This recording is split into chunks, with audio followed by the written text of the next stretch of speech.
te ça yemul foofu nee naa leen bay passé hymne national Sénégal fii ba 2071 chaque at nañu fay lu mat 1 milliard ak lu ci topp famille Senghor te ay tubaab lañu tubaab yu nekk fële ancien jabaru Senghor rek voilà ak ay doomu tubaab yu mu yor foofu yoo xam ne Sénégal dina leen fay lu mat 1 milliard et quelque ci ndàmpaay ci droit d'auteur ndax nee na moom moo ko moom donc te loolu 70 ans après la mort de Senghor c'est-à-dire que de 2001 bu mu génn àdduna jusqu'à 2071 Sénégal na ko def man maa ngi koy topp at bu nekk di xool ñaata la Sénégal di fay waaye gis naa ni lu mu néew Sénégal dina fay 1 milliard 100 millions chaque année donc famille Léopold Sédar Senghor donc su ñu wax nag quelque chose bi xam ne qui appartient à tout un peuple et que benn nit la traduire affecte benn nit la véhiculer ba pare benn nit lañ koy fay njabootam damay ne loolu c'est pas national ça concerne pas le peuple waaye hymne national bi soo xoolee début ba fin donc waxi si woom dafa am ay passages yu bëri yoo xam ne passages yooyu boo koy topp ci téere yi nga xam ne ñoom ay francs-maçons lañu ku mel ni Alain Bower wala boog Roger Dachèze ñoom ñaar ñoo bind benn téere tuddee ko les symboles de la franc-maçonnerie ñoom ñaar ay francs-maçons lañu kenn ki Alain Bower sax moo nekkoon vénérable maître bu Grand Orient bu France di nga ci fekk ay baat yoo xam mu ngi suñu biir constitution yi xam ne baat yooyu francs-maçons yi ñoo ko moom moo tax may loolu doy na waar loolu bettuñu parce que jabar bu njëkk bu Léopold Sédar Senghor ndax moom am na ñaari soxna la mujj am jabaram bu njëkk mooy franc-maçon bu gën mag si jigéen yu nekk fi Afrique mu ngi tudd Ginette Eboué doomu Félix Eboué bu nekkoon gouverneur u AOF la donc il y a beaucoup de textes maçonniques yoo xam ne man gëm naa ni Senghor daf ko def parce que Senghor ñun gis xamuñu appartenance am si benn loge maçonnique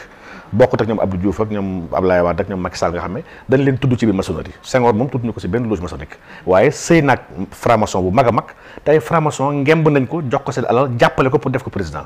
jàpp naa ni kon fay mu leen fay la rek leen jukkal si biir suñu biir hymne national donc ténèbres bi mu fiy expliquer les lumières sur les terres yëpp wax la yoo xam ne sooy seet discours franc-maçon yi ça revient donc suñu hymne moom mettre les poussins à l'abri des mille ans lii yëpp wax la yoo xam ne franc-maçon yi koy wax ñoom soo demee si seen site bu ñuy wax édifice muy site franc-maçon yu mag yu nekk fële France wala site bu ñuy wax Gadlu mooy le grand architecte de l'univers parce que ñoom tubaab bi ñoom làqatuwuñu ñoom seen maçonnerie dañ koy fësal di ko assumer fii kay la gars yi di ko nëbb di ragal ñu tudd leen si waaye ñoom dañuy andi baat yi nga xam ne boo xoolee baat yooyu ak cosaanu baat yi nga xam ne ay 1840 lay wax ak ay 1789 ak ay 1814 par rapport suñu national bi nga xam ne Senghor mu ngi ko bind 1960 da nga xam ne kon su toppandoo amee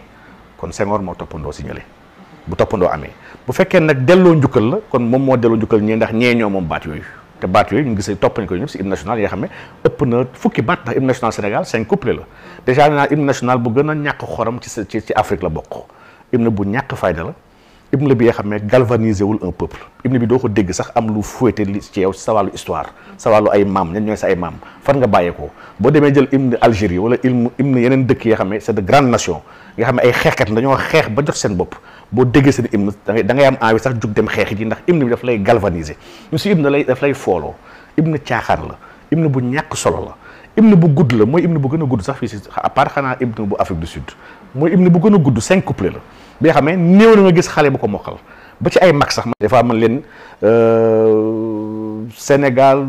toi comme le fils du l'écume le fils du lion toi sujet de la nuit au galop des cheveux ñu ma la ngay wax